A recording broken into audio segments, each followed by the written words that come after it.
My name is Alistair Fernsby, and I am the last true bearer of that surname. At least that's how I feel. Technically, it still lives in my son, but he has long been more a member of his wife's family than of our ancient, though almost extinct, family. This morning I woke up, as usual, at 6 o'clock sharp. The habit of early rising has remained from the days when the workshop demanded my attention at first light.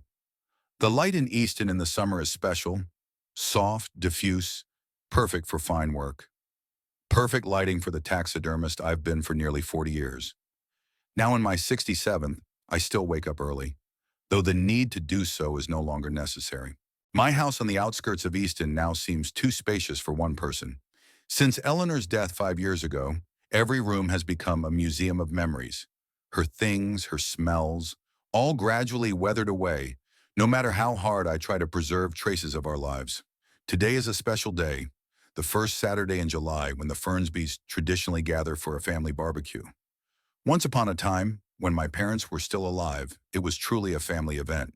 3 generations, cousins, aunts and uncles, the whole clan.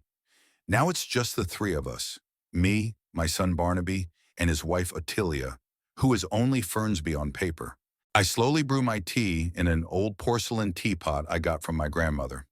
They say the name Fernsby comes from an ancient settlement, somewhere in Yorkshire, where our ancestors lived before the Norman conquest. Maybe it's just a family legend, but I believe it. There aren't many things left to believe in when you're over 60 and alone. Glancing at the calendar, I mentally prepare myself for the day ahead. For the third year in a row, our barbecue has been held at Barnaby and Attilia's home, an imposing 3-story mansion in an upscale Easton neighborhood. After I retired, Ottilia insisted that my modest house was not suitable for a decent event. Well, she knows how to get her way. I open my closet, contemplating what to wear. Ottilia always wrinkles her nose when I come in wearing my favorite plaid shirt. "Alistair, this isn't a trip to the village pub," she says in the tone one usually uses with a naughty child. "But I bloody love this shirt. Eleanor gave it to me for our last anniversary." My thoughts are interrupted by a phone call. I know who it is before I even look at the screen. "Good morning, Denby," I say, picking up the phone. "Are you on your way to your aristocrats yet?" The voice of Denby Lawty, my old friend, sounds with the usual irony. "I'm trying to pick out the right outfit for the royal reception," I reply, grinning. Denby snorts, "Wear that plaid shirt. It's driving your sister-in-law crazy." "That's exactly why I'm considering it." We both laugh. Denby is the only person I can be completely honest with. We've known each other for almost 50 years, dating back to the days when he worked as an antiques appraiser and regularly stopped by my workshop. Occasionally, wealthy clients would ask for stuffed animals for their trophies, and Denby would refer them to me. Thus began our decades-long friendship. "Are you ready for the annual Fake Smile Festival?" he asks. I sigh, sinking into the old chair by the window. "The usual. Sometimes I think it would be easier to just stop going there and deprive myself of the pleasure of seeing Ottilia trying to hide her disappointment that you're still alive and well. No way, old friend." I smile, but something inside clenches. It's just the way it is. My sister-in-law can't wait for old Alistair Fernsby to give her some living space. Or maybe not just space. My house, though not as luxurious as their mansion, sits on a substantial plot of land. In Easton, real estate gets more expensive every year. "Remember how different everything was after they moved in 3 years ago?" I ask, looking out the window at my manicured garden. "I bet you do. New house, new friends, new Ottilia. Suddenly an expert on everything in the world." I nod, though Denby can't see it. Memory takes me back to the day I helped Barnaby with the move. Ottilia was in her element, bossing the movers around, telling them where to put things, making endless remarks. She sent me to sort through the books in the study, apparently believing it to be a safe enough task for an old man. I remember going through the volumes, carefully arranging them on the shelves, when I came across a cardboard folder piled behind a row of books. Opening it out of sheer curiosity, I saw some official documents, photos of strangers, newspaper clippings. Nothing special. At least that's what it seemed to me at the time. But Ottilia's reaction when she caught me with the folder was unexpected. "What are you doing?" Her voice sounded harsh, almost frightened.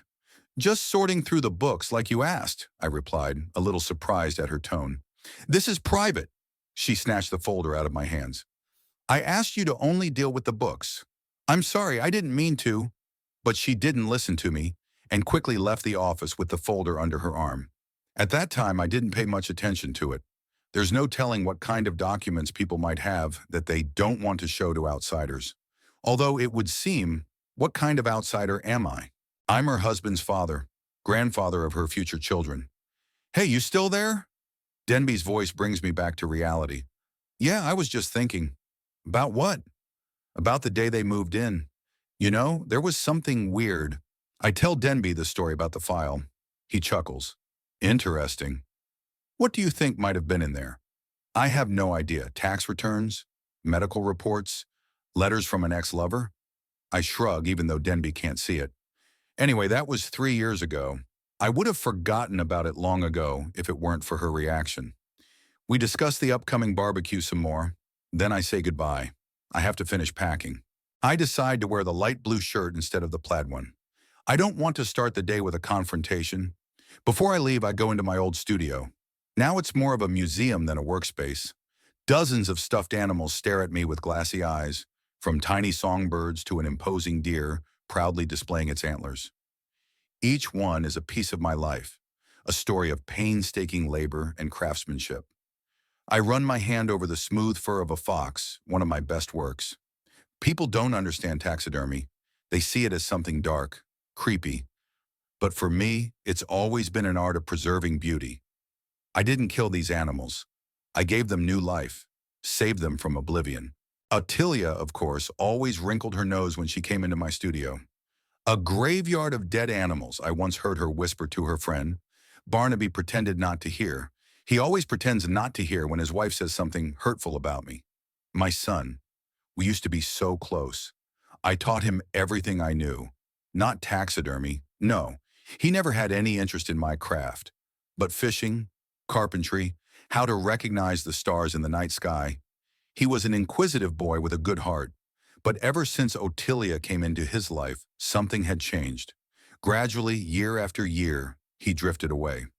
First he called every day, then once a week, now only on special occasions. I'd take my gift from the table for tonight's barbecue, a bottle of good scotch. Ottilia prefers expensive wine, but it's a Fernsby family tradition to have a good whiskey for toasting. At least it was that way under my father and his father before him. The gift, the car, the road, the usual. A 20-minute drive from my quiet neighborhood to their upscale neighborhood. Every time I approach their house, I feel the muscles in my neck and shoulders tense up. I don't know if it's noticeable from the outside, but inside I'm preparing myself as if for battle. Before I get out of the car, I look at myself in the rearview mirror. The wrinkles have gotten deeper. My hair has almost completely grayed. The last Fernsby, I whisper to my reflection. Then I straighten my back, grab a bottle of whiskey, and get out of the car. Barnaby opens the door before I can even ring the bell. He's always been observant. Daddy! His smile seems genuine, and for a moment I see him as the boy I taught to cast a fishing rod. You're early. Am I? I look at my watch. It's only 20 minutes. Of course, it's nothing. It's just that Ottilia isn't quite ready yet. You know how she likes everything to be perfect. I nod, holding out the bottle to him. A traditional gift. Thank you. He takes the whiskey with some embarrassment. Though Ottilia ordered some special wine for tonight, but I'll be sure to open it later with friends. What friends? I'm tempted to ask. All of his old buddies have long since been crossed off his wife's suitable acquaintances list. We walk into the living room and I'm struck again by how cold and impersonal it looks. Like a page from a fashion magazine, not a place where people live. Everything is perfect, everything in its place, not a single personal photograph or little thing that speaks of the people who live here. Ottilia will be down in a minute, Barnaby said, clearly uncomfortable. Shiwanar, would you like something to drink? A glass of water, please. He goes into the kitchen and I'm alone. I look around the room absent-mindedly, thinking that in a few hours it will be filled with people I barely know. Ottilia's co-workers, her right acquaintances, as she calls them. None of the old family friends, none of the people Barnaby grew up with. I feel the anxiety that has become a familiar companion to these visits. How many times during the evening will I have to smile in response to condescending comments about my exotic profession? How many times will I be forced to swallow another of Ottilia's barbs disguised as a joke? My musings are interrupted by the clatter of heels on the stairs. Ottilia comes down, impeccably dressed, with perfect hair and a smile that never reaches her eyes. "Ellister," she exclaims in a tone that mixes surprise with slight disappointment. "You are so early. We did not expect guests until 3 o'clock." "I apologize," I reply. "I wanted to offer my help with the arrangements." "Oh, no need to worry." Her smile becomes strained. "We have everything under control. The caterer will be here at 2 o'clock, and they'll do everything." Catering. Of course they will. What's a barbecue without professional chefs? It's not like the old days when I grilled my own steaks and Eleanor made her famous potato salad. "You can relax in the garden for a while," Ottilia continued. "Barnaby will show you our new roses. We've recently completely redone the landscaping. It's her way of letting me know I'm not needed in the house while preparations are being made. Well, it's better that way. Less time with her." When Barnaby and I step out into the garden, I can't help but marvel. It really is beautiful. Immaculate lawns, exquisite flower arrangements, a small ornamental pond with Japanese carp. "It's beautiful," I say sincerely. "Ottilia worked with the best landscaper in Easton," Barnaby says proudly. "You know, she comes from a family that's always appreciated the finer things in life. Her father was an art collector." I nod, not wanting to start an argument. I've heard so many times about Ottilia's aristocratic background, her impeccable upbringing, how her family lost its fortune but kept its manners and connections. Sometimes I think Barnaby believes this tale himself. We walk in silence along the rose bushes. I notice my son looks tired, the shadows under his eyes, the tense line of his shoulders. "How was work?" I ask, trying to make conversation. "It's fine. Lots of new project," he answers briefly without detail. "How's your promotion? You said last time—" "It didn't work out," he cuts me off. "They cut the department's budget." I want to ask more, but I sense that he's in no mood to discuss the subject. We keep walking, and a heavy silence hangs between us. We used to be able to talk for hours, but now we can hardly find topics for a 5-minute conversation. "How is your health?" he finally asks. "Not bad for my age," I answer with a smile. "My blood pressure is a little high sometimes, but nothing serious." He nods with visible relief. I'm pretty sure Ottilia had him check to see if I'm going to the afterlife anytime soon. "You know," I say, deciding to change the subject, "I recently found some old photos. You're fishing with my father. Remember how he taught you how to cast a trolling rod?" Barnaby's face brightens. "Of course I remember. Grandpa always said I was born with a fishing rod in my hands. For a moment I see a glimpse of the Barnaby I used to know, but the moment quickly passes. Ottilia's voice comes from inside the house, calling him. "I have to go," he says with an apologetic smile. "Why don't you sit here? I'll get you something to drink." And so I'm alone again, sitting on a bench in someone else's garden, preparing for another evening of pretense and awkward conversations. Denby's voice sounds in my head. "You're the last real Fernsby, old boy. Don't forget that." I look at my hands, the hands of a master craftsman who created hundreds of works of art from what others thought was just dead flesh. These hands remember the warmth of little Barnaby's palm as I led him on his first day of school. They remember Eleanor's touch on our last day together. Soon the place will be full of people. The annual Happy Fernsby family play will begin, and I'll play my part, as I always do. By 3 o'clock in the afternoon, the garden was filled with guests. I sat on the sidelines watching the expensive cars pull up, out of which people with impeccably styled hair and white-toothed smiles emerge. All of them dressed as if they were at a cocktail party rather than a barbecue. The men in light pastel-colored summer suits, the women in silk dresses and pearl strings around their necks. There was not a single familiar face here.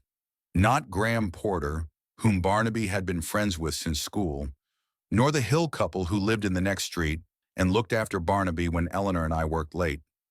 None of the people who had made up our family circle over the years. Ottilia flitted between the guests like a glowing butterfly, flitting from one group to the next, Her light blue dress perfectly accentuated her figure, and in the afternoon sunlight, her golden hair seemed almost radiant. I had to hand it to her. She knew how to make an impression. "Daddy," Barnaby came over to me with 2 glasses. "Here, try this wine." Ottilia ordered it especially for tonight. I took a glass, though I would have preferred a glass of whiskey. "Thank you, lots of guests." "Yes," he looked around the garden. "Mostly Ottilia's colleagues from the city administration and a few people from my office." "I don't see any of our old acquaintances," I said in as neutral a tone as possible. Barnaby shrugged embarrassedly. "We wanted to invite the Porters, but they're away for the weekend." "And the Hills?" "I don't know. Ottilia decided the garden wasn't big enough, so we had to limit the guest list." I glanced at the spacious garden, which could easily have held 100 more people, but I didn't say anything. There was no point in starting this conversation. We both knew the truth. Barnaby's old friends aren't status enough for his new life. "Honey," Ottilia's voice cut through the air like a crystal bell. "Introduce me to your colleague's father." Barnaby apologized and hurried to his wife. I was left alone, sipping the wine, which seemed too sour. Or maybe it was my mood that was making everything around me sour. Gradually, the space around me filled up. People nodded politely, but no one lingered for conversation. I was like an invisible man, too old, too ordinary for this brilliant company. Finally, one of the women, a slender brunette in her 40s, stopped beside me. "You must be Barnaby's father," she said, extending her hand. "I'm Helena Turner. I work with Ottilia in administration." "Alistair Fernsby." I shook her hand. "It's nice to meet you. Ottilia has told me so much about you," she continued with a smile that seemed genuine. "She says you're a real artist." I raised my eyebrows in surprise. Had Ottilia really said something positive about me? Well, I wouldn't call myself an artist. I'm a taxidermist. Was a taxidermist, now retired. "Oh," her eyes widened. "That's interesting. I'm not quite sure what it is, I must admit." Before I could explain, Ottilia materialized next to me. She took Helena under her arm and said with a strained smile, "Helena, dear, I see you've met Alistair. He makes stuffed dead animals. It's such an, unusual hobby, isn't it?" "It's been my profession for 40 years, I corrected him, "and I wouldn't call it a hobby." Of course, Ottilia waved it away. "Anyway, Helena, James is looking for you. Something to do with that new project." Helena apologized and left. Ottilia lingered, giving me an appraising look. "You could wear something more appropriate," she said, nodding at my blue shirt and dark pants. "I thought it was quite formal for a barbecue." "This isn't just a barbecue, Alistair. There are important people here. The deputy mayor, for instance." "I didn't know you had to cook steaks for the deputy mayor in a tuxedo." Her eyes narrowed. "Always so witty. Just please, try not to tell your guests about your experiments with dead animals. Some might find it repulsive." With those words, she departed, leaving me feeling like I had just been put in my place like a naughty child. I took a sip of wine and noticed that the glass was almost empty. I decided to fill it up, if only to keep my hands busy. At the drinks table, I met a middle-aged man with a neatly trimmed beard. He introduced himself as Roger Banks, Barnaby's co-worker. "So you're Barnaby's father," he said, pouring himself a whiskey. "He's a fine man. You must be proud of him." "I am," I replied sincerely. "He's always been very responsible. You know, he recently saved our project on Oak Street. He spotted a critical error in the calculations that even the senior engineers missed." I smiled, feeling a warm wave of fatherly pride. These were the kinds of conversations I missed. Learning about my son's accomplishments, about his real life, not the superficial gloss with which Ottilia surrounded their existence. Roger and I were discussing construction projects in Easton when a group of other guests joined us. Ottilia reappeared nearby with a glass of champagne in her hand. "Roger," she exclaimed, "I see you've met Father Barnaby." "Yes, we were just discussing—" "Alistair is a master of his craft," Ottilia interrupted him. "He makes stuffed animals so lifelike, you can't tell the difference. Can you imagine? He has a whole room in his house filled with dead creatures." Her tone was almost playful, but I sensed an undertone. She envisioned me as a local curiosity, something between a rural oddity and a Gothic character. "I was a taxidermist," I corrected again. "Ah, It's quite a complex craft, requiring knowledge of anatomy, chemistry, and sculpture.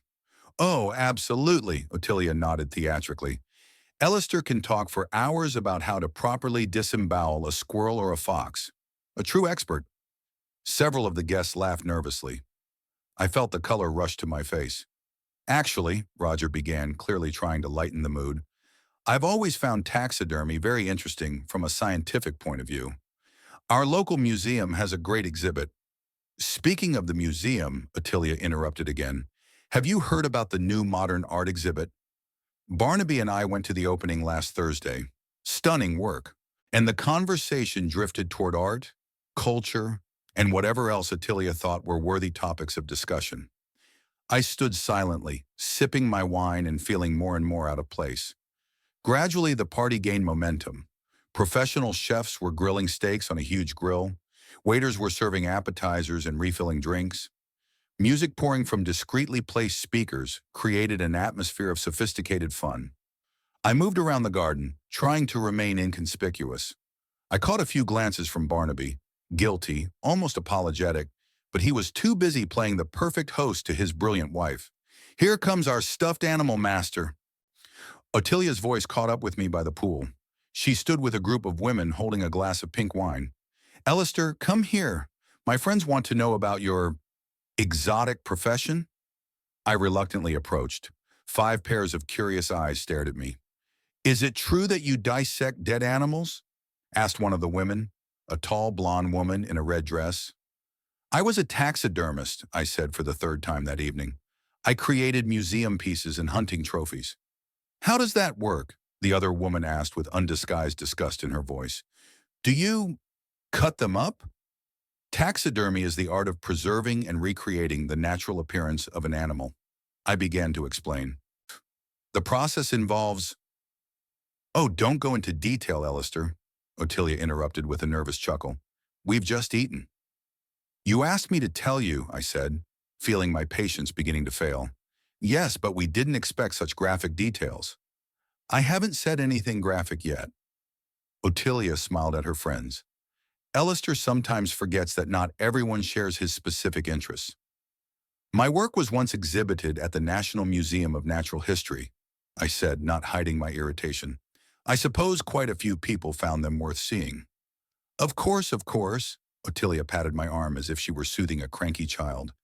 Your scarecrows are very authentic, just a little intimidating for normal people. Her friends giggled. I felt something inside me tighten like the bowstring of a bow.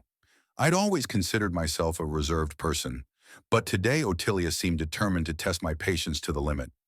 By the way, she continued, turning to her friends, do you know that Alistair has never been abroad? Can you imagine, to live your whole life and not to see either Paris or Rome? Not everyone considers visiting tourist attractions a must for a fulfilling life, I replied. Oh, they're not tourist attractions, Alistair. They're cultural centers of the world. I understand, though. It's hard to appreciate the Louvre if your idea of art is limited to stuffing dead animals with sawdust. Her friends laughed again, more openly. I gritted my teeth, but I kept my mouth shut.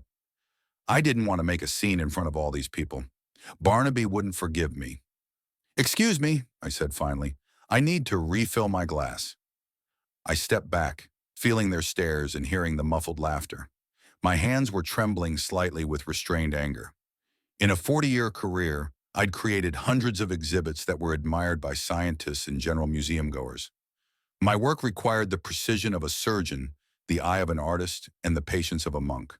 And now this woman, who has probably created nothing more significant than a successful selfie, allows herself to mock my life's work.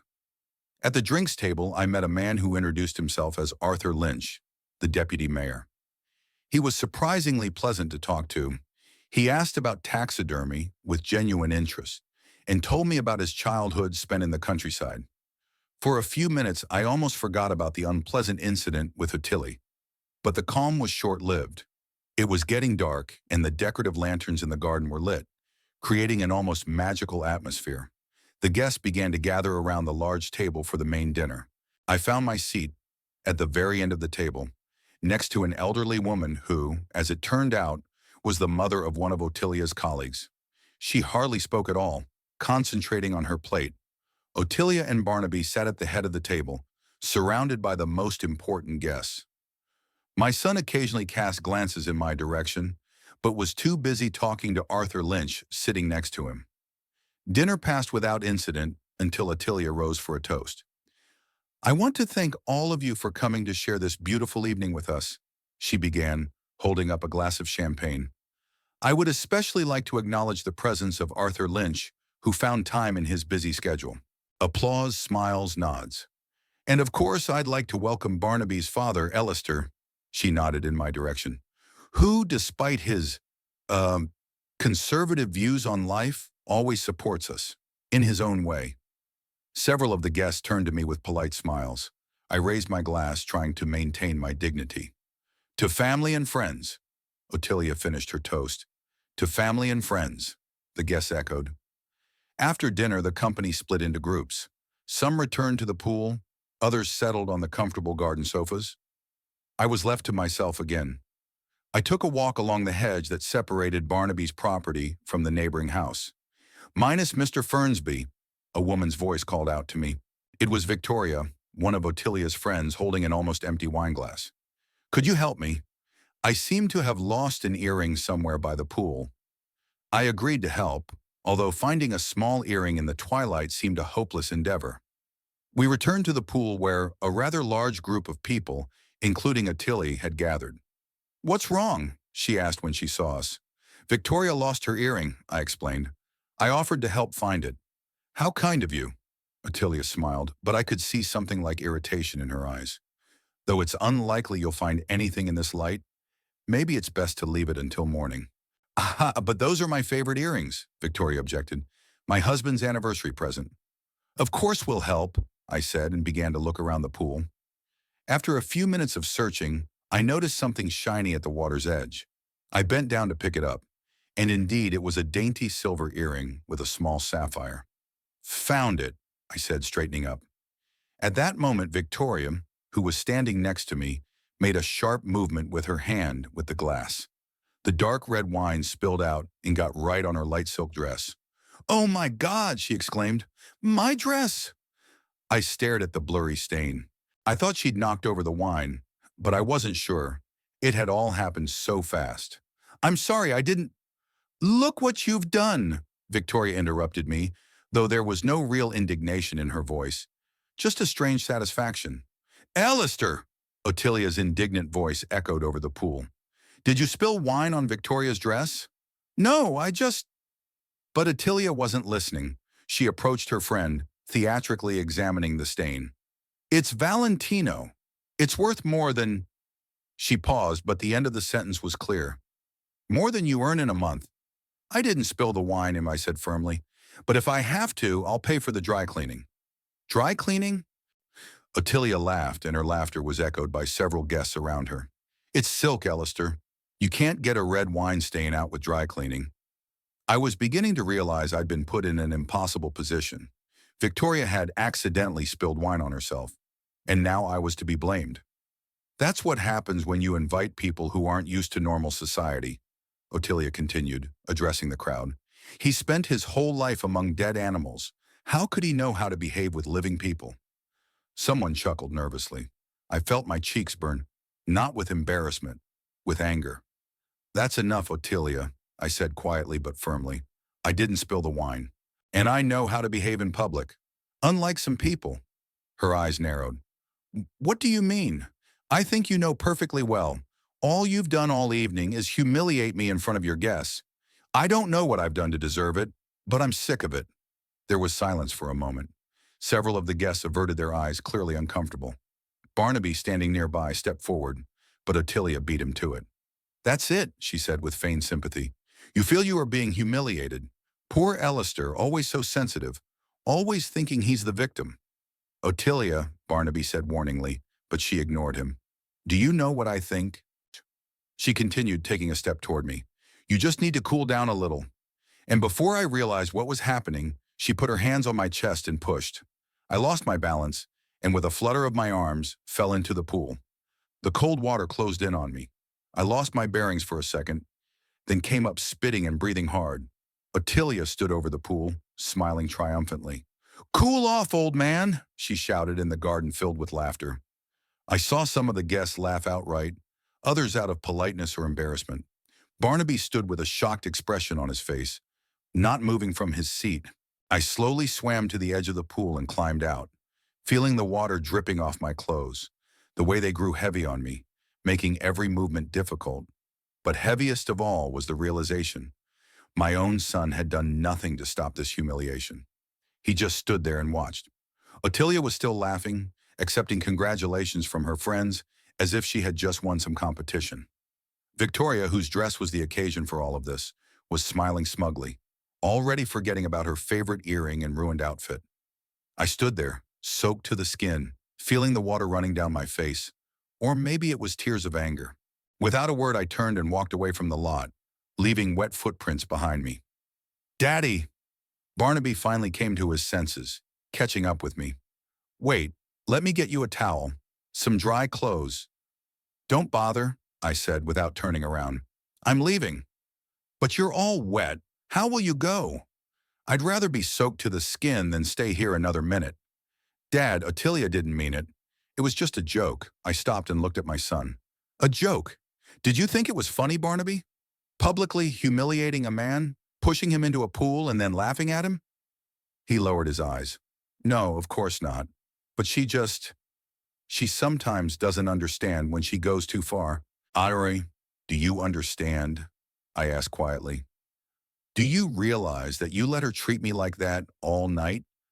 That you didn't say a word when she made fun of me, my job, my whole life?" Barnaby was silent, and in that silence was the answer. "I'm leaving," I repeated. "Tell your wife I thank her for her hospitality." And I walked away, leaving wet footprints in the perfectly paved garden path. Behind me, I could still hear the laughter and the music. The party went on as if nothing had happened. I drove home, soaking wet, with drops of water dripping from my hair down my shirt collar. The car seat was instantly soaked, but I didn't care. There was such anger raging inside that I barely noticed the physical discomfort. My hands shook on the steering wheel, not from the cold, but from humiliation and rage. I saw Ottilia's face again and again, her triumphant smile as I floundered in the water. I heard the laughter of the guests and her shrill voice. "Cool off, old man." Old man. That's what I was to her.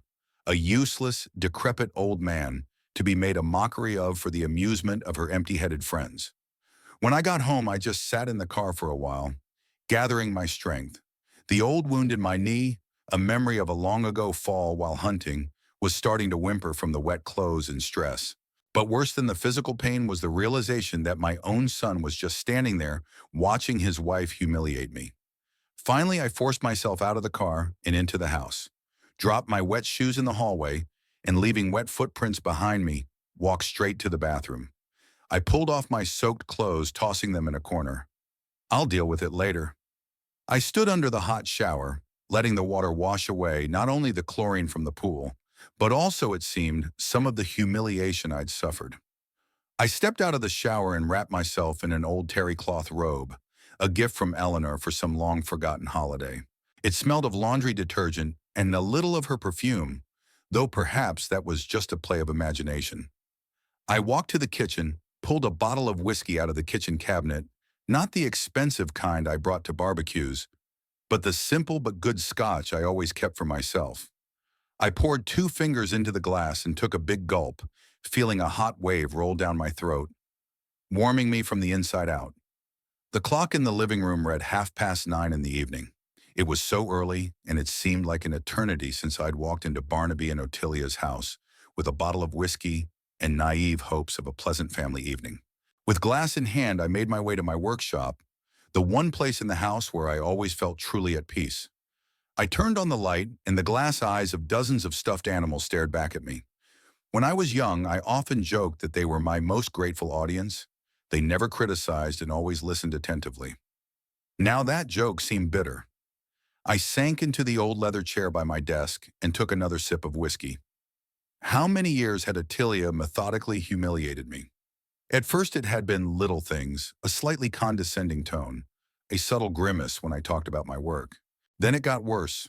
Blatant jokes about Grandpa the Weirdo, defiantly ignoring my words at the family table. And Barnaby, my own flesh and blood son, was gradually drifting away from me, falling more and more under the influence of his ambitious wife. Now he couldn't even stand up for me when I was humiliated in front of dozens of people. Next to the chair stood an old stuffed owl, one of my first works, imperfect but dear to my heart.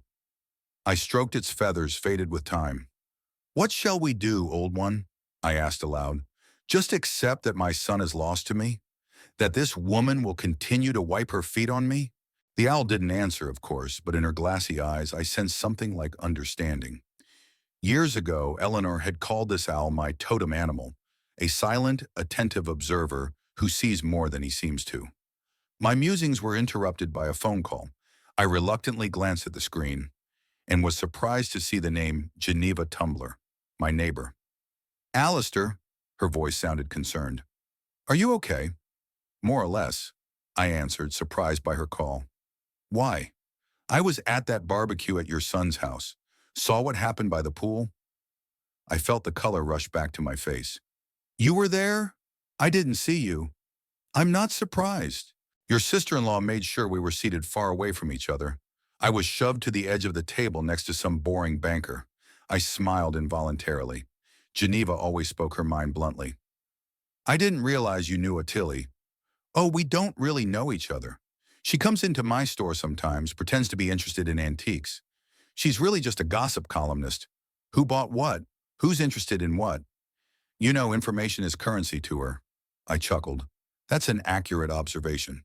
"Anyway," Geneva continued, "what she did was disgusting. I left right after you. I couldn't stay in the company of those—" She didn't finish the sentence, but I understood perfectly. "Thank you, Geneva. I appreciate your support." There was a pause, and I thought that would be the end of it. But Geneva suddenly spoke in a different tone, quieter, more conspiratorial. "You know, there's something I've wanted to tell you for a long time. I just wasn't sure it was any of my business. But after today—" "What is it?" I leaned forward involuntarily, though she couldn't see it. "Do you remember Michael Dawson, who worked at the city archives?" Vaguely. I think he moved somewhere else a couple of years ago." "Bristol. But before he left, he came into my store and we got to talking. He mentioned your sister-in-law, said he knew her before she moved to Easton." I felt my pulse quicken. "What did he say?" "Well, for one thing, she had a different last name back then, and she definitely wasn't from an old aristocratic family, like she told everyone.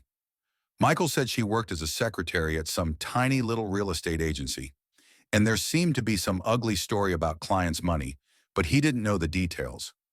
I gripped the phone tighter. Something inside me resonated. It was like the pieces of a puzzle were starting to fit together. "Are you sure it's the same woman?" "Positive. He even showed me a picture from some corporate event. There she was, only with a different hairstyle and a little fuller. But it's definitely Ottilia." I remembered the folder I'd found during the movie, and Ottilia's reaction when she caught me with it. "Geneva, do you remember what last name she had back then?" Something simple." "Smith?" "No, not Smith." She paused, remembering. "Taylor." "Right, Taylor. It's a very common last name. Taylor. Nothing to do with the aristocratic greater surname that Ottilia was so proud of." "When was that?" "Before she met Barnaby."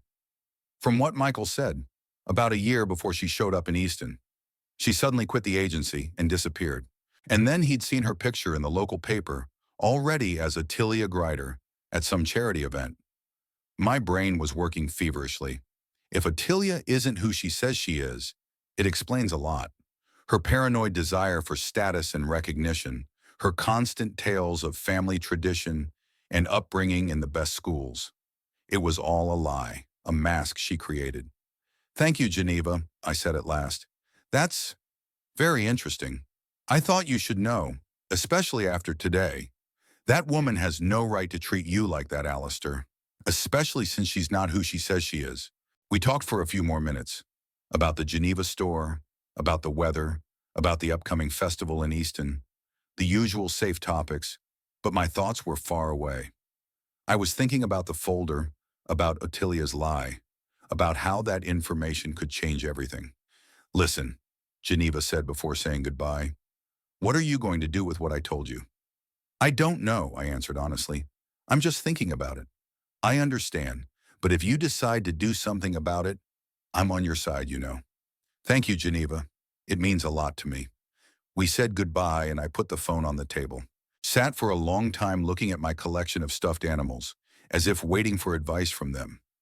A fox with a sly squint, a deer with its head held proudly up, that owl with the sage's gaze. They were all silent, leaving me to decide what to do next. I suddenly remembered that I still had my spare key to Barnaby's house. He'd given it to me 3 years ago when they'd first moved in, just in case. I'd never used it, forgotten it even existed. But now it might come in handy. I got up and went into my office, opened the top drawer of my desk. I rummaged through the papers and found what I was looking for. A small key on a keychain in the shape of a fish. A reminder of when Barnaby and I used to go fishing together. If what Geneva had said was true, the evidence was probably in the very folder Ottilia had so hastily taken from me. And if she keeps such secrets, she probably keeps them somewhere in the house. Probably in her office. The barbecue will probably go on for a few more hours. Everyone will be in the garden. No one will go upstairs where the bedrooms and offices are. I have a chance. But should I? It's one thing to suspect your sister-in-law of lying, and quite another to sneak into her house going through her things. It's illegal, it's immoral, it violates every principle that has guided me all my life. I'd never stooped to dirty tricks, even when it might have benefited me. On the other hand, I remembered her face when she pushed me into the pool, her laughter, the humiliation I'd experienced, years of small and large insults, of being ignored, of being condescended to. And now these lies, perhaps she's not only deceiving society, but my son as well. Shouldn't I protect him? I twirled the key in my hands, weighing the pros and cons. I thought about just calling Barnaby, telling him what I'd learned from Geneva, but would he believe me? Or would he think it was just an attempt to avenge my humiliation? Without proof, I'm worthless. No, I need that file. I need documents, pictures, something concrete that will make him see the truth. I glanced at the clock, almost 10 o'clock at night. The party's probably in full swing. If I wanted to act, there was no better time. The decision was forming gradually, but inevitably. I could no longer just sit back and accept everything she did. I couldn't watch her manipulate my son, alienate him from me, build her life on lies and deceit. I stood up, feeling something awaken inside that I hadn't felt in a very long time. Determination, not passive acceptance, not silent swallowing of resentment, but a real burning determination to act. After changing into dry clothes, dark pants and a black sweater, I put the key in my pocket. Before leaving, I glanced at myself in the mirror in the hallway. Gray hair, wrinkles around my eyes, deep creases around my mouth. Yes, I'm an old man, but not a helpless one. Do they want to see me as a pathetic old man? I thought, looking at my reflection. Well, I'll show them that old wolves bite harder than young ones. At exactly 10 o'clock that evening, I was back at Barnaby and Ottilia's house, parked on a neighboring street so my car wouldn't attract attention. As I approached the house, I could hear music and laughter from the garden. The party was in full swing. I walked around the house from the side of the garage. There was a side entrance that led directly into the kitchen. Not many people knew about it, but I remembered from when I was helping my son settle in. The key slid easily into the lock. My heart was pounding like crazy as I carefully opened the door and slipped inside. The kitchen was dark and quiet. Everyone was having fun in the garden. I froze for a few seconds, listening, but other than the muffled music outside, I heard nothing. I knew Ottilia's office was on the second floor, next to the master bedroom. Carefully, trying not to make any noise, I climbed the stairs. There were almost no sounds of the party on the second floor, just the distant hum of voices and music. The corridor was dimly lit. Only a nightlight against the far wall provided minimal illumination to keep me from stumbling around in the dark. I walked past Barnaby and Ottilia's bedroom, past the guest room, and stopped in front of the door to her study. Took a deep breath and turned the knob. It was locked. Surely she wouldn't leave the door open to the room where she kept her secrets. I examined the door carefully. The lock was simple, a regular latch that could be opened with a thin object. I had an old plastic card in my pocket, a pool membership that I hadn't used in years. I slipped it into the gap between the door and the jamb, right at the lock, and pressed it lightly, moving it up and down. After a few seconds, there was a click, and the door was ajar. Skills learned in my youth when my friends and I climbed into abandoned houses came in handy half a century later. Who would have thought it? I entered the study and quietly closed the door behind me. The room was decorated with Attilia's characteristic cold elegance. Minimalist furniture, mostly in whites and grays. No personal photos or knickknacks. Only on the wall hung framed certificates and diplomas, probably evidence of her brilliant education. It was risky to turn on the overhead light. It might be seen outside. Instead, I pulled out the small flashlight I'd always carried with me since I started losing my vision early in the twilight. After illuminating the room, I began to systematically look around the room, starting with the desk. The drawers were locked, but the locks on them were even simpler than those on the door, ordinary clerical locks that opened even with a light pressure.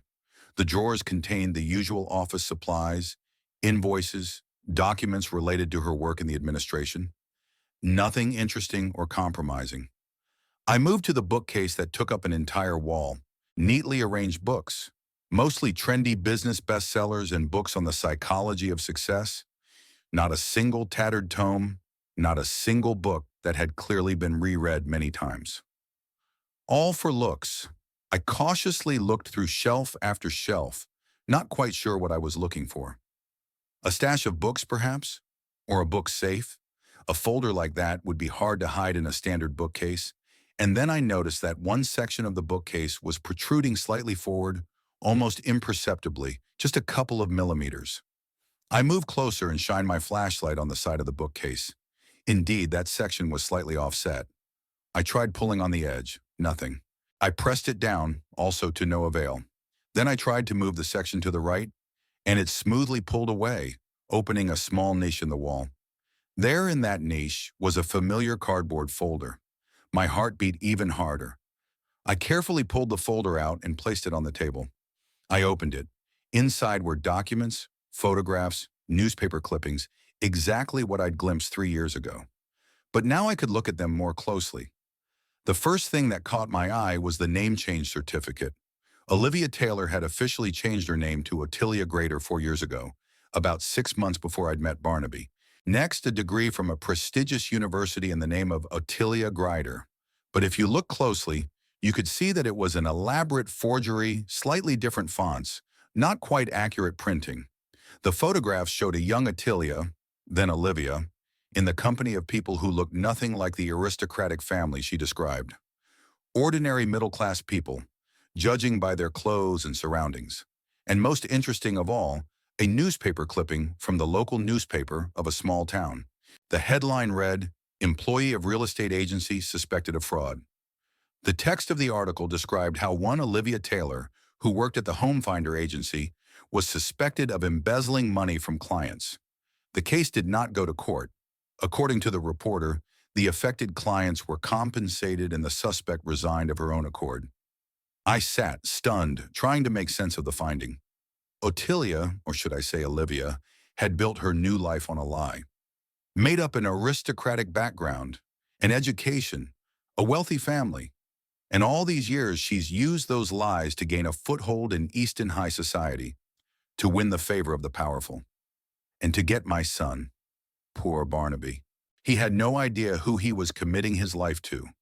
The woman he thought was a sophisticated heiress to an ancient family was a con artist, changing names and biographies to hide her dubious past.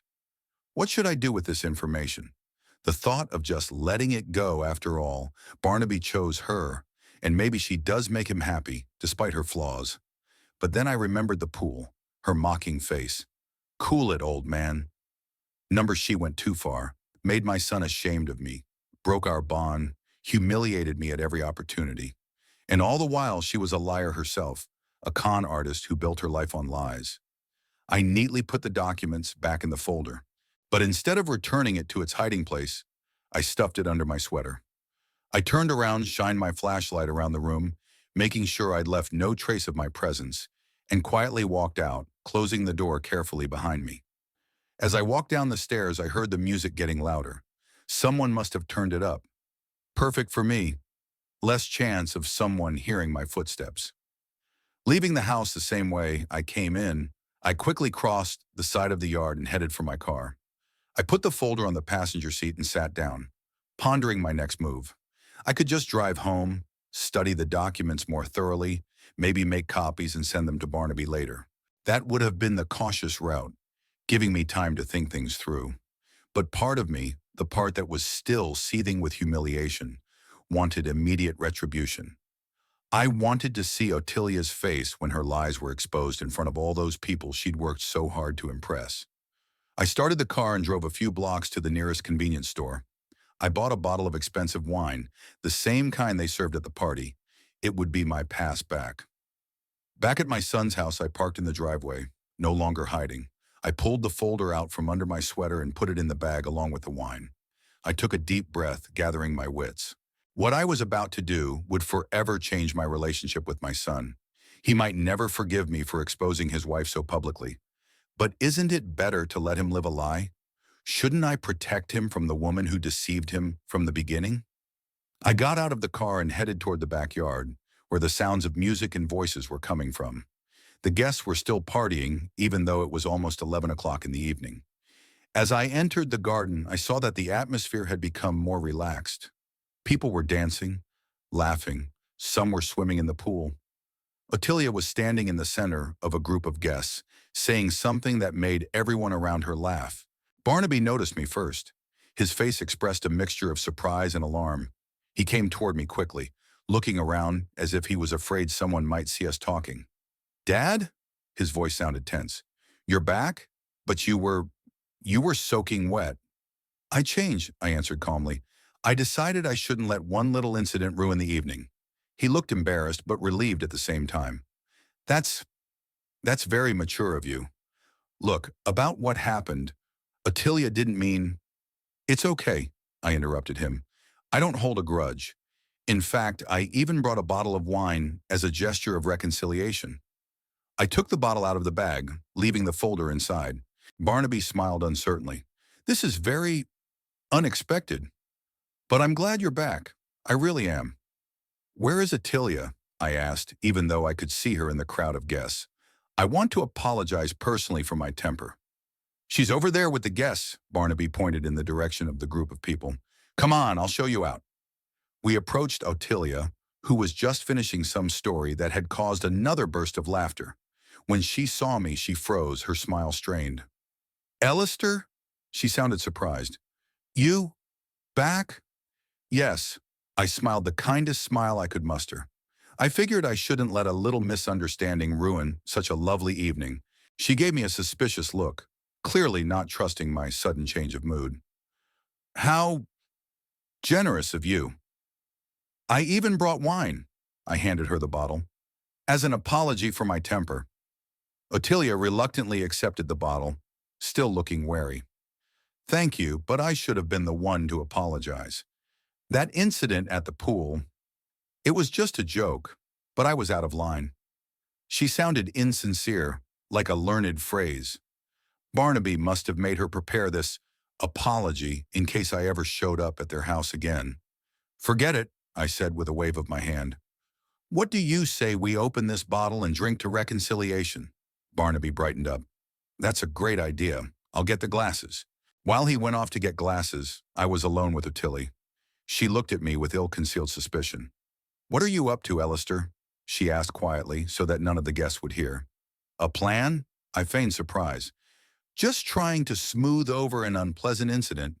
Isn't that what you want?" "I've known you long enough to know you're not the kind of person who just forgives and forgets. People change, Ottilia. Or let's just say, sometimes they're not who they say they are." Her eyes widened slightly, but at that moment Barnaby returned with glasses and a corkscrew. He quickly opened the wine and poured it into glasses. "Suriname, to reconciliation," he said with a smile, raising his glass. "I have a better idea," I said, pulling a folder out of the bag. "Let's drink to truth and family values." Ottilia froze, her gaze fixed on the folder in my hands. The color slowly drained from her face. "What is it?" Barnaby asked, not noticing his wife's reaction. "Oh, just some interesting documents I'd like to discuss," I replied, opening the folder, "especially with our honored guests." By this point, several guests had already turned their attention to our little circle. The deputy mayor, Arthur Lynch, came closer, intrigued. "What have you got there, Mr. Fernsby?" he asked with polite interest. "Sartobanton. You know Ottilia Grider, don't you, Mr. Lynch?" I asked, pulling the name change certificate out of the folder. "Or maybe you'd be more interested in meeting Olivia Taylor." I placed the document on the table next to us. Several of the guests moved closer, attracted by the unusual situation. Ottilia turned even paler. Her hand holding the glass was visibly trembling. "Alistair, what are you doing?" she hissed through her teeth. "Just sharing some interesting facts about our family," I replied calmly. "Like the fact that my daughter-in-law officially changed her name 6 months before she met my son. Interesting, isn't it?" Barnaby shifted his confused gaze from me to his wife. "Ottilia, what is he talking about?" "It's some ridiculous fiction," she said quickly, trying to keep her composure. "Barnaby, your father is clearly—" "Here's another interesting document," I interrupted, pulling out a forged diploma. "A diploma from Oxford University issued to Ottilia Grider. Very impressive, if it weren't for one small problem. It's a forgery. See that font? The real Oxford diplomas use a completely different font." I put the diploma next to the name change certificate. The circle of spectators had widened. Now almost all the guests were gathered around us, attracted by the unfolding drama. "And here, perhaps, is the most interesting item in our little exhibition," I continued, pulling out a newspaper clipping. An article from the Brentwood Herald, dated June 5, 2021. "Employee of real estate agency suspected of fraud." The protagonist is one Olivia Taylor, who, by a remarkable coincidence, looks a lot like our Ottilie. I placed the clipping next to the rest of the papers. A whisper ran through the guests. Someone leaned over to get a better look at the picture in the paper. "It's a lie," Ottilia almost shouted. Her perfect mask of composure finally cracked. "Barnaby, don't listen to him. He's just getting back at me for that incident at the pool." Barnaby stared at the documents, his face growing paler by the second. "Ottilia, is it true? You're not who you say you are?" "Of course not." Her voice sounded almost hysterical. "I've always been honest with you." "Then explain this." He pointed to the name change certificate. "Is it a forgery? If so, we can easily check with the proper authorities." Ottilia opened her mouth, then closed it. Her gaze darted between the documents, the guests, and Barnaby. "Okay," she finally said, apparently deciding to change tactics. "Yes, I changed my name. What's the big deal? A lot of people do it. Olivia's such a, ordinary name. I wanted something more, unique." "What about a fake diploma?" I asked. "Is that also a quest for uniqueness?" "It's not fake," she objected. It's a copy. The original was lost, so I ordered a duplicate." "An unofficial office that produces fake diplomas?" I asked with feigned surprise. "Interesting choice." Arthur Lynch, the deputy mayor, scrutinized the documents. He raised his head and looked at Ottilie with cold interest. "Mrs. Fernsby, I'm no expert on Oxford diplomas, but even I can see that there's something wrong with this one. And given that you work in city government, where a college degree is required—" "That's a misunderstanding," Ottilia interrupted him. "I can explain everything." "Srudiyuan." "What about this article?" Barnaby asked, pointing to the newspaper clipping. "Is that a misunderstanding too?" Ottilia looked cornered. Her carefully constructed image was crumbling before the eyes of all the people she had tried so hard to look perfect in front of. It was a mistake," she finally said. "I was slandered. I did nothing." "But you don't deny that you did," insisted Barnaby. Ottilia was silent, and that silence was more eloquent than any words. I watched as my son's expression changed from disbelief to shock, then to anger, and finally to disappointment. He looked at his wife as if he was seeing her for the first time. "All this time," he said quietly, "everything you told me about your family, about your education, about your past, was it all a lie?" Ottilia tried to take his hand, but he pulled away. "Not all of it," she said quickly. "I do love you, Barnaby. That was never a lie. But everything else was, his voice sounded cold. You made up another identity, another life for yourself. You made me believe that. He didn't finish the sentence, shaking his head. Around us, the guests were whispering, some of them staring openly at the unfolding family drama. Arthur Lynch cleared his throat. I think we should all give the Fernsby family some space, he said, turning to the guests. Mrs. Fernsby, he turned to Attilia, I'd like to speak to you on Monday in my office. Given your position in the administration and these new circumstances, we have much to discuss. Attilia nodded, her face frozen in a mask of tense control. Arthur began to gather the guests, tactfully directing them toward the exit. People reluctantly dispersed, casting curious glances over his shoulder. When most of the guests had gone, it was just the three of us, me, Barnaby, and Attilia, in the garden. A tense silence hung between us. How could you? Attilia finally asked, looking at me with undisguised hatred. How dare you rummage through my personal belongings? The same way you dared to make me a laughingstock in front of all your friends, I replied calmly. The only difference is that I revealed the truth, and you've been living a lie all these years. Dad, Barnaby turned to me, his face pale and gaunt. Did you wait until all these people were here on purpose? Couldn't you have just told me in private? I felt a prick of conscience. Yes, I wanted public exposure. I wanted Attilia to suffer the same humiliation I did. But the price was high, the pain in my son's eyes. I wanted you to see her true face, I said, for everyone to see. And that's why you broke into our house, her office? His voice shook. It's illegal, Dad. It's an invasion of privacy. He's right, Attilia put in quickly. We could sue you for it. Go ahead, I shrugged. It'll be interesting how you explain to the judge the origin of the fake diploma. Attilia bit her lip, clearly realizing she'd backed herself into a corner. Barnaby ran a hand through his hair, looking utterly exhausted. I want you both to leave, he said quietly. I need time to think. Barnaby, Attilia exclaimed. You can't just... I can, he said firmly. And I'm doing it. I don't know which of you to trust, and I'm not sure I want to deal with either of you right now. I felt something inside me snap. I'd gotten what I wanted. Attilia was exposed, her carefully constructed world was crumbling, but the price was higher than I expected. I could have lost my son. Barnaby, I began, but he held up his hand to stop me. No, Dad, not now. Please just go away. I nodded, gathered the papers back into the folder, and turned to leave.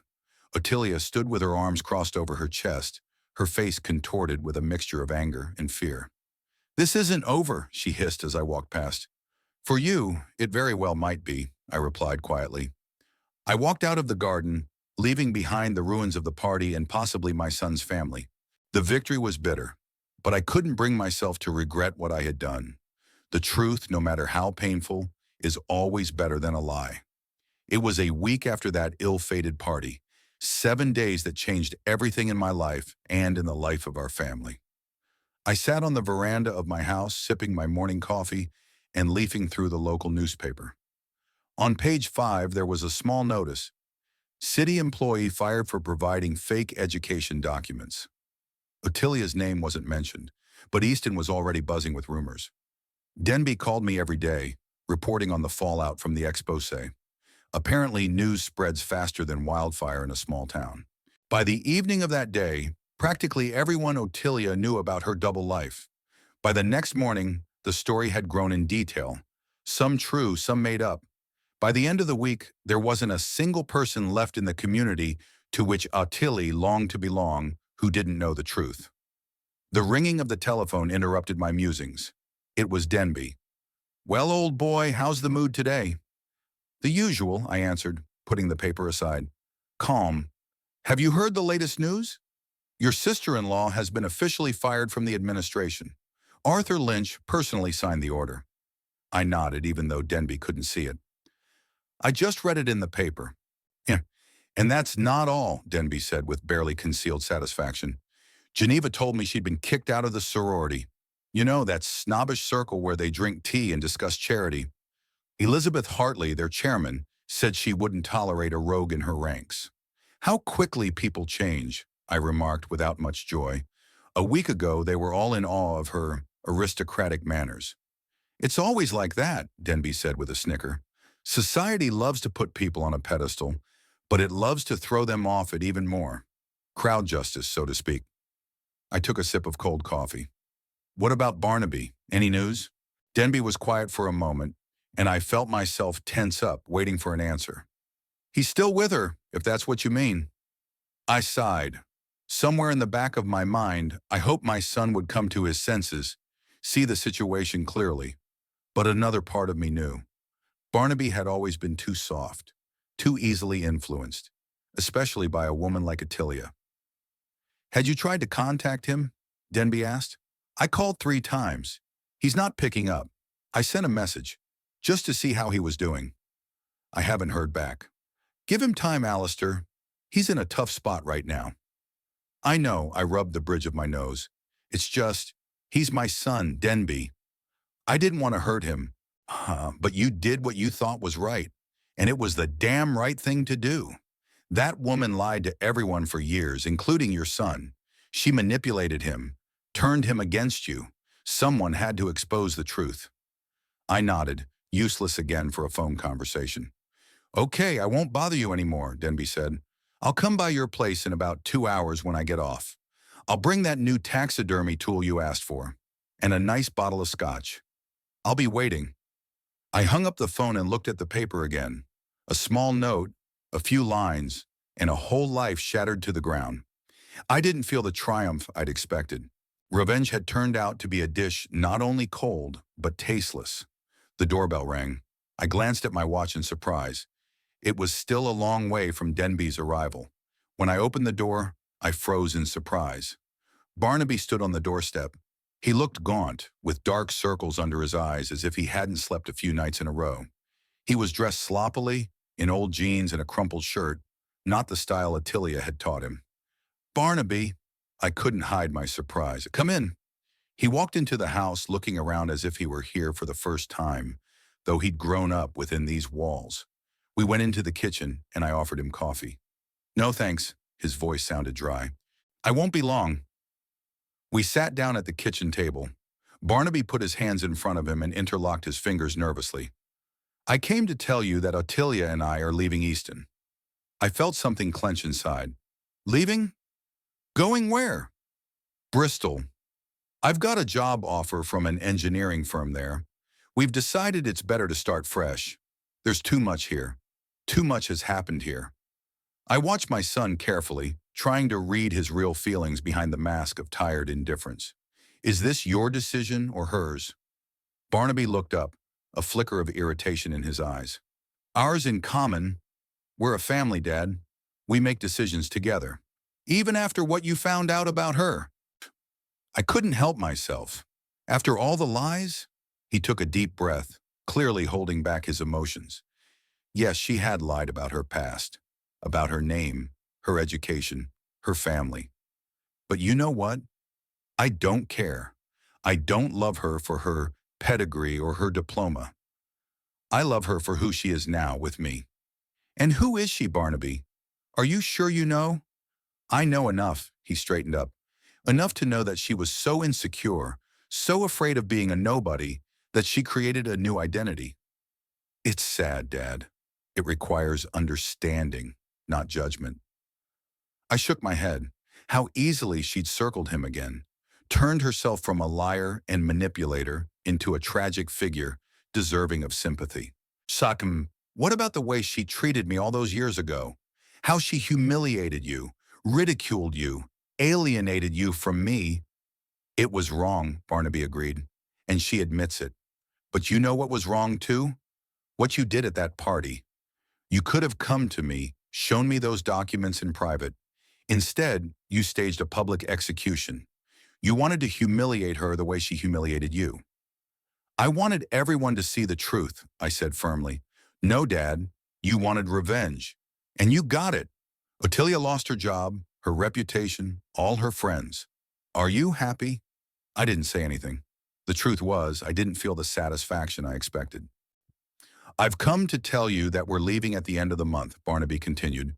And another thing, I think we'd better take a break from talking. For a while.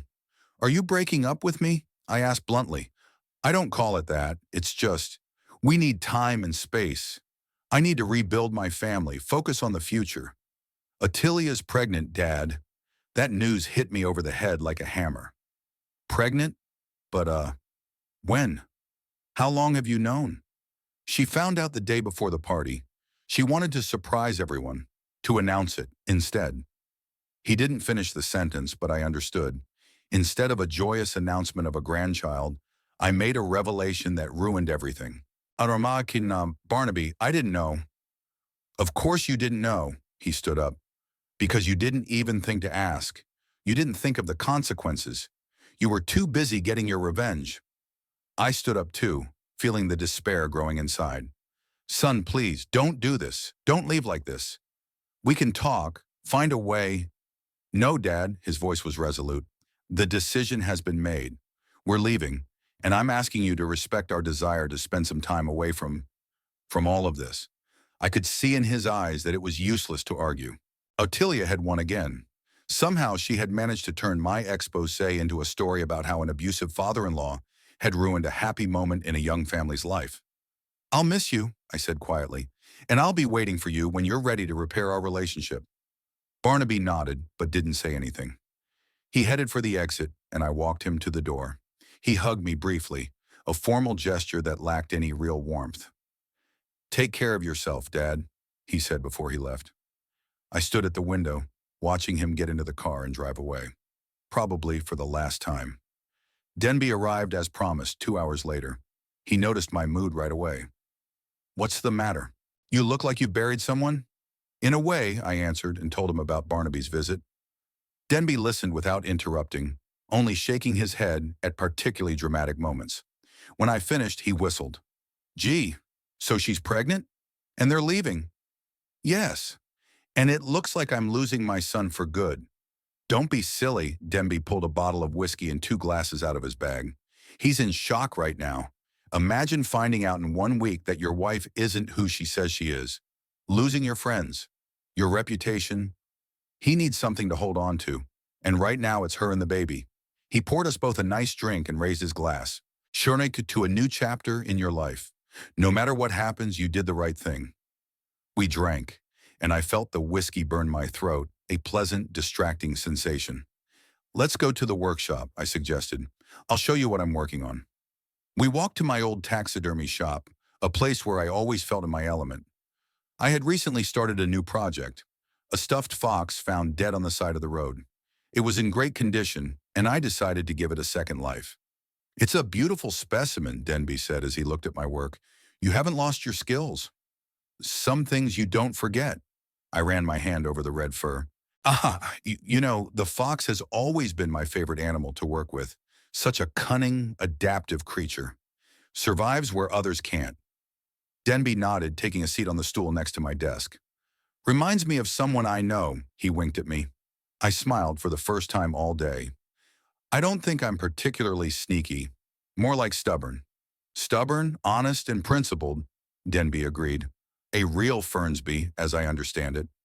Maybe the last real Fernsby, I sighed, thinking of Barnaby and his unborn child, whom I might never see again. Who knows, though? Maybe someday Barnaby will understand. He will, Denby said confidently. Maybe not right away, but he will. The truth has a way of coming out over time, especially when you're dealing with someone like Attilia. What do you mean? Well, think about it. A woman who's been lying all her life suddenly becomes honest and repentant? I doubt it.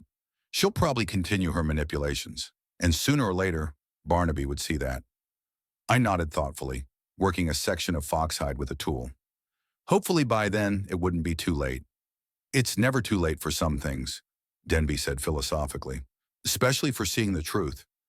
We worked in silence for a while, me on the fox, Denby helping me with the small details like the old days when he'd sometimes come into my workshop after work. Sure. You know what I realized after all this? I finally said. Family legacy is not just a family name. It's the values, the principles, the dignity with which you carry that family name. That's right, Denby nodded. And you've kept that dignity, Alistair. No matter what. But at what cost? I shook my head. I lost my son. Not forever. Denby put his hand on my shoulder. Give him time. He'll come back when he's ready. In the meantime, you have your life, your art, he circled the studio, and friends who will always be there for you. I smiled gratefully. Denby always had a way with words. And who knows, he continued, maybe one day you'll get a letter or a phone call. Dad, it's me, Barnaby. I want you to meet your grandson. That would be wonderful. I struggled to contain my emotions. Anything is possible. Denby raised his glass. To the future, whatever it may be. I raised my glass and repeated quietly, to the future. We continued working on the fox. The red predator gradually took shape under my hands, its eyes seeming to look with a sly wisdom, as if it knew something beyond human comprehension. It will be beautiful, Denby said, watching me work. Yes, I agreed, polishing the fox's glass eye. She'll outlive us all. She'll look at the world with her sly eyes long after we're gone. Philosophically inclined today, huh? I shrugged. Nawi, taxidermy makes you think about eternity, about memory, about what's left behind. Maybe my name won't continue through the generations. Maybe I really am the last true Fernsby. But something of me will remain. My work, my principles, my story. In the memory of a man who wasn't afraid to stand up for the truth, even when it wasn't easy, Denby added. I smiled as I looked at the almost finished fox. Her muzzle seemed to express the same thing I was feeling at that moment. A quiet determination, an acceptance of life as it was, with its joys and sorrows, its victories and defeats. You know, I said, putting the instrument aside, for the first time in a long time, I feel a strange calmness, like I've finally done something I should have done a long time ago. You stood up for yourself, Denby said simply. That always brings peace to the soul, even if the outcome isn't quite what you'd hoped for. I nodded, looking at my hands, the hands of a master, the hands that had created hundreds of works of art, the hands that had once held my son's little hands as I led him to his first day of school. These hands can still create many beautiful things. This life can still bring much joy. And who knows what the future will bring. I picked up the tool and went back to work, feeling strangely peaceful. The Fernsby name might be gone after me, but what it meant, honesty, integrity, craftsmanship, would remain. In my work, in my actions, and perhaps someday in my son's heart.